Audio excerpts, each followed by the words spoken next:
before all that, how engaged are the island's young people with liberation? As the events of 1945 will fall out of living memory eventually, efforts are being made in schools and within families to make sure it's not forgotten.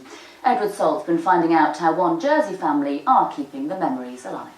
This is a medal that was given to all school children that were here during the occupation. Eileen Amy was 13 when Jersey was liberated in 1945. Like many others who survived 5 years of Nazi rule, Eileen was given a medal when the King and Queen visited Jersey after the occupation.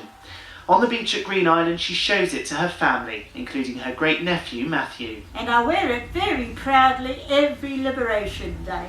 Matthew is the same age as Eileen when Jersey was liberated, and he wanted to find out firsthand what life was like during that time. Hello, I'm Matthew Morrill, and today I'll be interviewing Eileen Amy, Bob Odra and Dennis Odra. What was the build-up to the occupation? Was there lots of fly-pasts with planes and boats, or was it just very sudden? They knew it was going to happen, more or less. But on the actual day, German aircraft were coming over. There was some bombing.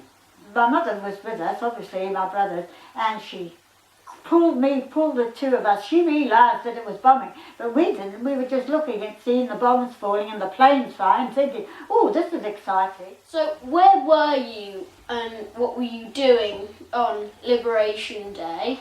Yeah, I went down to the pier and there was a boat coming in with all the Tommies on. Then I walked up to the mini-camel, walked up to the pub door, and it was Major LeBrock coming up to the fort to put the flag up there, so I went with him. Just up the side of Kensington Place there was a house which we went into, which had been occupied by the Germans, and on the second floor we pushed open the door, and sitting in front of us was a big machine gun on a big steel tripod with a full belt of ammunition attached. Shortly after that, almost behind us came two American sailors who had obviously come over with the invasion force, followed by policemen who immediately put us out. Well, Liberation Day for us really started on May the 8th. We went to school in the morning. Halfway through the morning, the teacher said, school finished. Well, we thought that was great, school finished. The next day, we were all in the Liberation Square, and we watched these two sailors come, and they took the flag down over the harbour office, put the Jersey flag up. That was good, but it was when they went to the Pom door, and they went up the top of the Pom door, the doors opened, and it's huge. It was the biggest flag in Jersey of the swastika. That was pulled down, and all the Union Jack went up. Well, the place was in uproar again.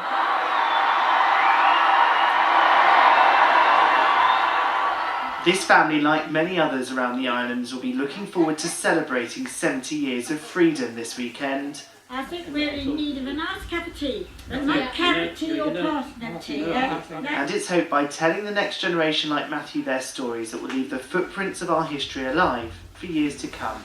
Edward Salt, BBC Channel Islands News, Jersey. Well, we've seen some black and